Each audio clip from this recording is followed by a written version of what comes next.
d'Outre-Tombe, Châteaubriand. Un jour, j'avais dirigé ma promenade vers l'extrémité extérieure du port, du côté de la mer. Il faisait chaud, je m'étendis sur la grève et m'endormis. Tout à coup, je suis réveillée par un bruit magnifique. J'ouvre les yeux, comme Auguste pour voir les trirèmes dans les mouillages de la Sicile, après la victoire sur Sextus Pompée. Les détonations de l'artillerie se succédaient. La rade était semée de navires.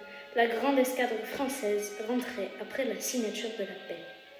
Les vaisseaux manœuvraient sous voile, se couvraient de feu, arboraient des pavillons, présentaient la poupe, la proue, le flanc, s'arrêtaient en jetant l'ancre au milieu de leur course ou continuaient à voltiger sur les flots. Rien ne m'a jamais donné une plus haute idée de l'esprit humain.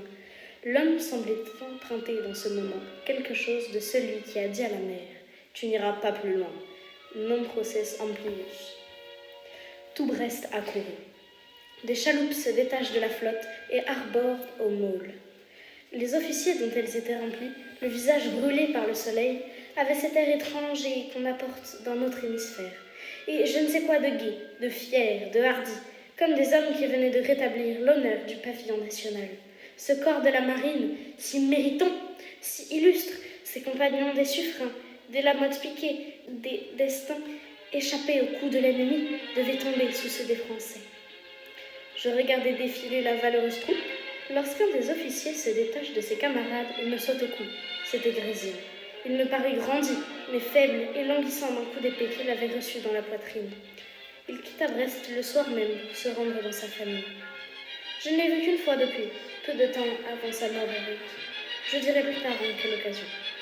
L'apparition et le départ subit de Guézerille me firent prendre une résolution qui a changé le cours de ma vie. Il était écrit que ce jeune homme aurait un empire absolu sur ma destinée.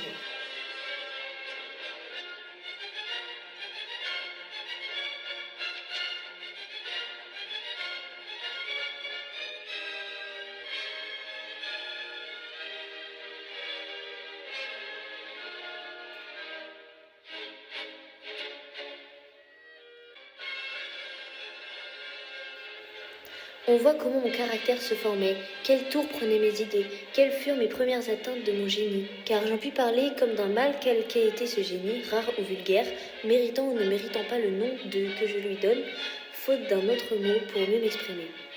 Plus semblable au reste des hommes, j'eusse été plus heureux.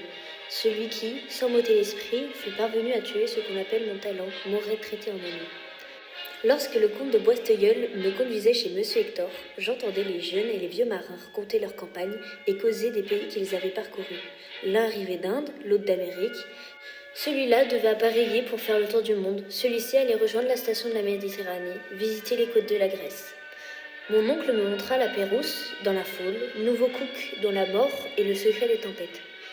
J'écoutais tout, je regardais tout, sans dire une parole, mais la nuit suivante, plus de sommeil, je la passais à livrer en imagination des combats ou à découvrir les terres inconnues.